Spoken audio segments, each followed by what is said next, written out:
My old college roommate canceled our plans because he was busy. Then I saw him at a bar 4 blocks away. I'm Ben. He was Chris.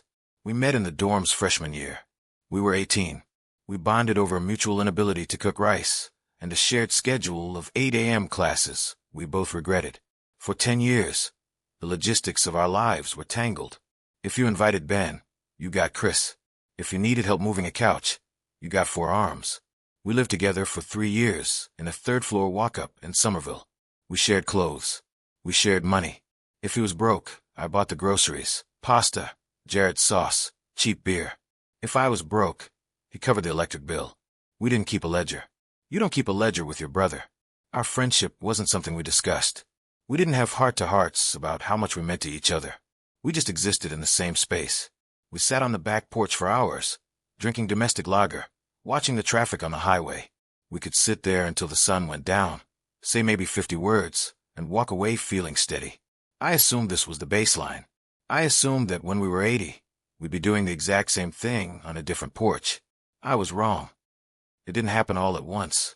There was no argument, no shouting match. It started with the geography. Chris got a promotion. He moved to the city. It was 2 hours away by train. Then he met Sarah. Sarah was fine. She was organized.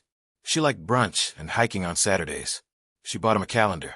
The change happened in the timestamps. At first, the texts were immediate. I'd send, "Did you see the Knicks game?" 2 minutes later, he'd reply, "Dolan needs to sell the team." Then the lag set in. I texted him, "Remember that dive bar with the sticky floor? They turned it into a bank." For hours later, "That sucks." Then the content shifted. The shorthand we used for a decade, the inside jokes, the references to movies we watched in 2014, started to feel forced. He stopped asking questions. He started answering with punctuation. Haha. Yeah. Crazy. I sent a message. "I'm thinking about quitting the firm. My boss is a nightmare." 2 days later, he wrote back, "Sorry, man. Hope it works out." I stared at the phone.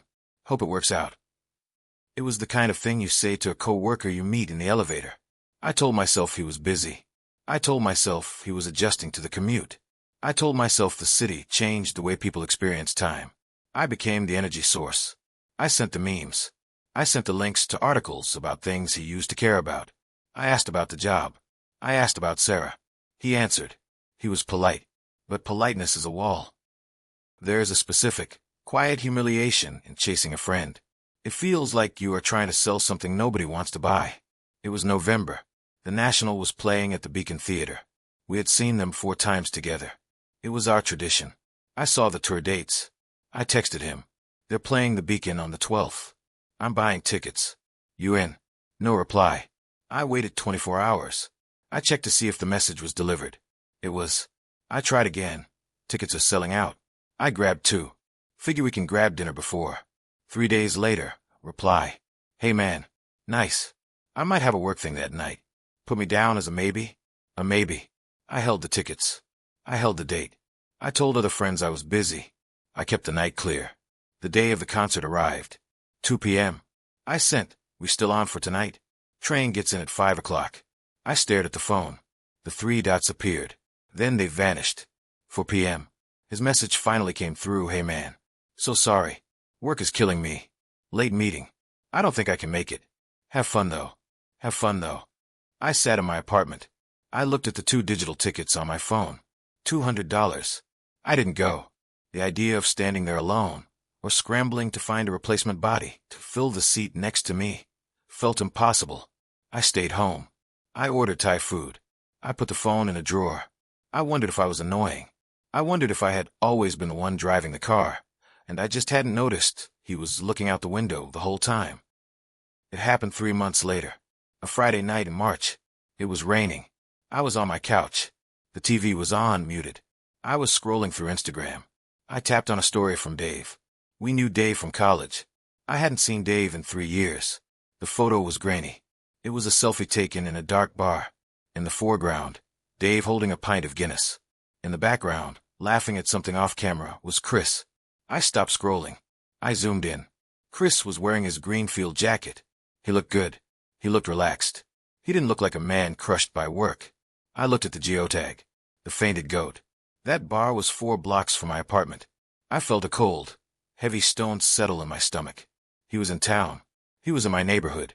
He was drinking beer with Dave. He hadn't texted. He hadn't said, "Hey, I'm around for an hour." He hadn't even warned me, so I wouldn't run into him by accident.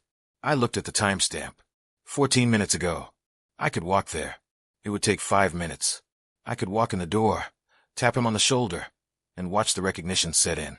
But I didn't move. The realization was absolute. It wasn't an oversight. It wasn't a scheduling conflict. He just didn't want to see me. I wasn't a priority. I wasn't even an option. I was a part of his past, like a favorite shirt that doesn't fit anymore. You don't throw it away, but you don't wear it. You just leave it in the closet. He didn't hate me. He just didn't care.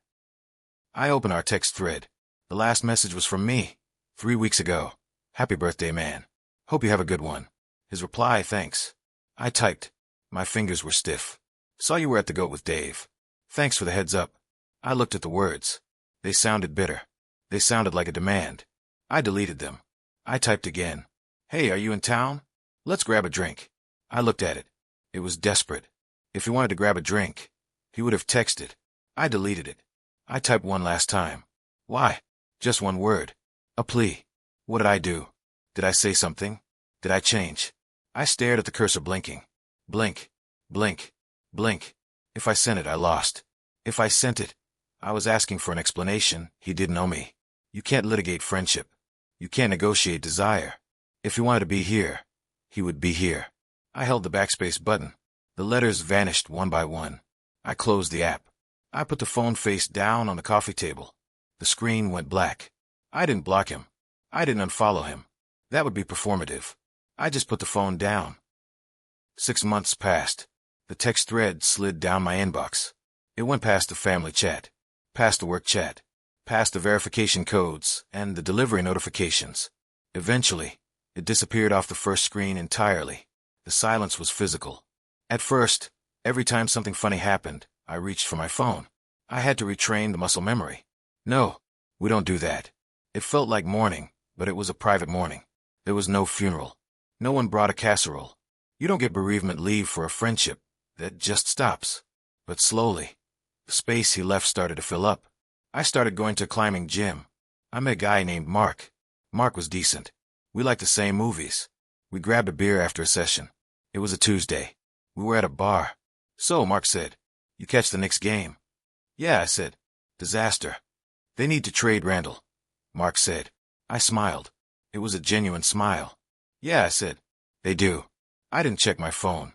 I didn't wonder if Chris was seeing my story. I took a sip of my beer.